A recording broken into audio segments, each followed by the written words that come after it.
take it you're probably pretty busy, right? You got a lot of things on your plate. You got work, you got school, maybe you've got kids, maybe you have a diet that you're trying to take care of. You want to get to the gym more. You'd like to spend more time with your friends, or you'd like to either create a family or manage your family a little bit better, or spend more time with your family. You got your meals to plan, you got their meals to plan. Your boss has these deadlines that you need to get taken care of. I'm going to share with you a trick today. It's like a little bit of it's kind of a way of thinking, kind of a system or a structure that will hopefully enable you to bring more space into your life. The idea is that you have a limited amount of time and attention, but we all have the same amount of time. And the way that we use that time, the way that we divide it, the way that we think about it, is going to either help or hinder us toward leading a balanced life.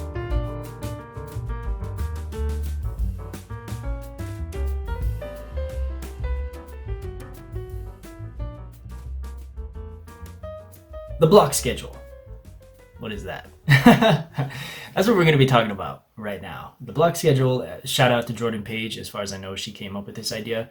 Incredible idea. And she, if you know anything about her or channel, her life, she's a busy mother of like multiple kids.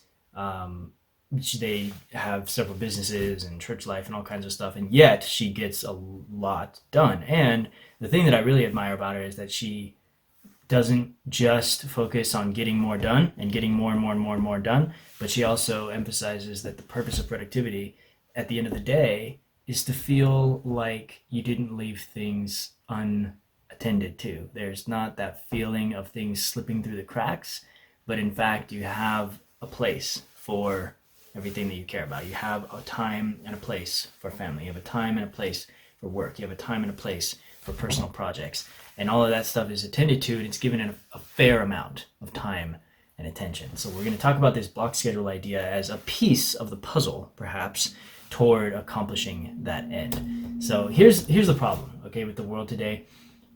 I think in terms of productivity and that feeling of overwhelm and anxiety, feeling like things are slipping through the cracks and it's just too much and it's never ending. There's more incoming fire.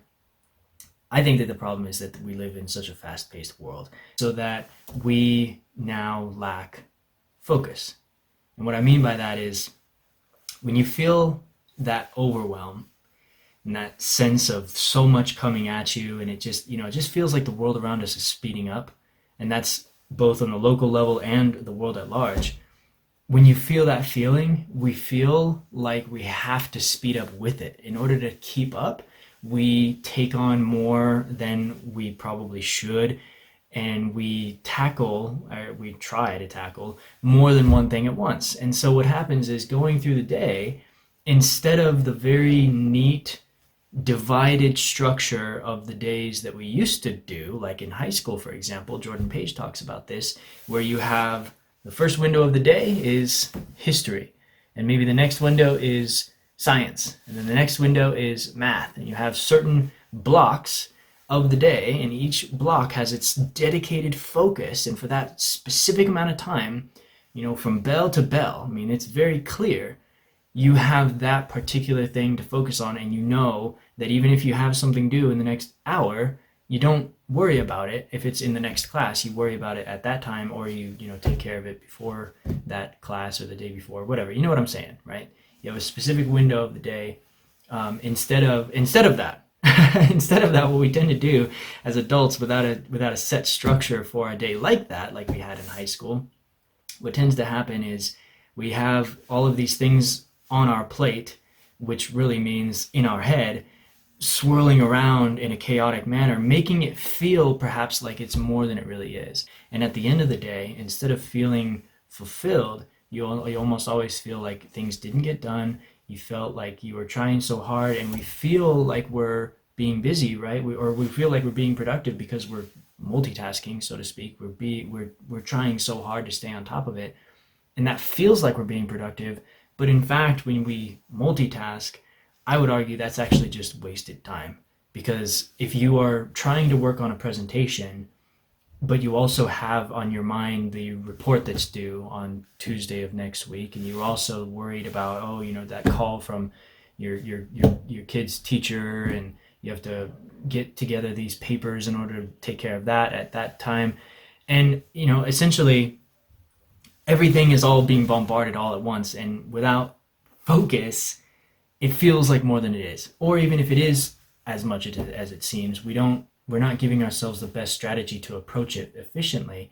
And so what Jordan Page proposes is to return back to that divided work schedule, so that essentially the way that I think about it is, the solution is that everything is in its time. Everything has its time. Everything has a home in your schedule. The block schedule is what I was about to say. Jordan Page, recommends, let's go back to that way of thinking that we had sort of imposed on us when we were in school, and then when we became adults, we just, didn't appreciate the value of it in this way. And let's instead of trying to tackle our days hour by hour, where we have a meeting here and a report here and a presentation here and a kids soccer game here, and it's just a blur. Instead of that, she urges us to define our days in terms of blocks. So what you do is you take your regular work schedule. Let's say it looks something like this, where you have, you work from 9 to 5, right? You work from 9 to 5, maybe you have a meeting at 9:30 and a presentation at 2:30. Maybe there's more stuff on there, like a kid's soccer game after work, and you have to get ready in the morning, of course, and all that. So all that's in your work schedule, right? Clear that out and start from scratch, and define roughly 2 to 4 hour blocks. You can customize this to your own taste and needs, of course.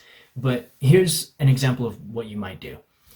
Let's say that in the morning, you wake up at 6 a.m. and you have a specific checklist of things. And we'll talk about checklists in later videos too, almost certainly, because they're so powerful. But just, sake of focus, let's stay on track here.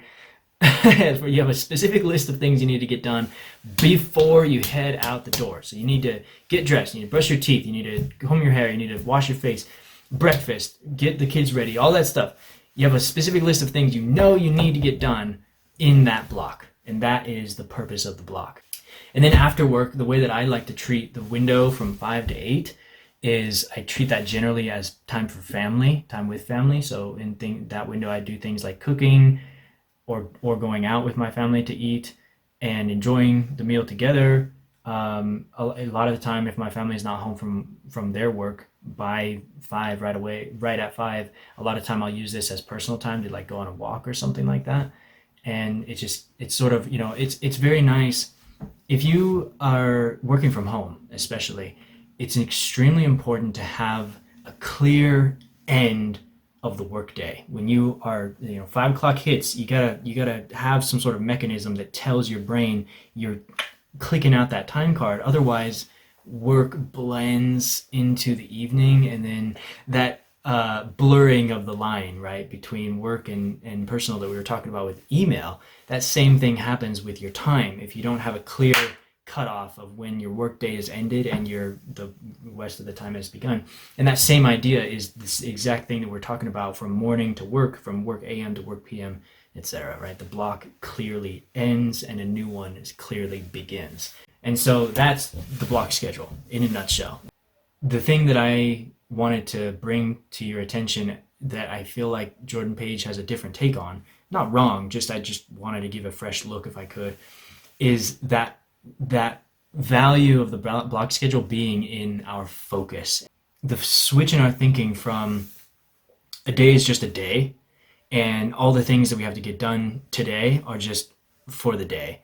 From that to a day is a set of different kinds of blocks, and in each block there are certain things we say yes to, and there are certain things we say no to. Just like in school, when you hear the bell, when you hear that and you train yourself to turn off that part of your brain and transition over to a different thing, you find that instead of that blur going through your head throughout the day, you can segregate your day into bursts of focused attention.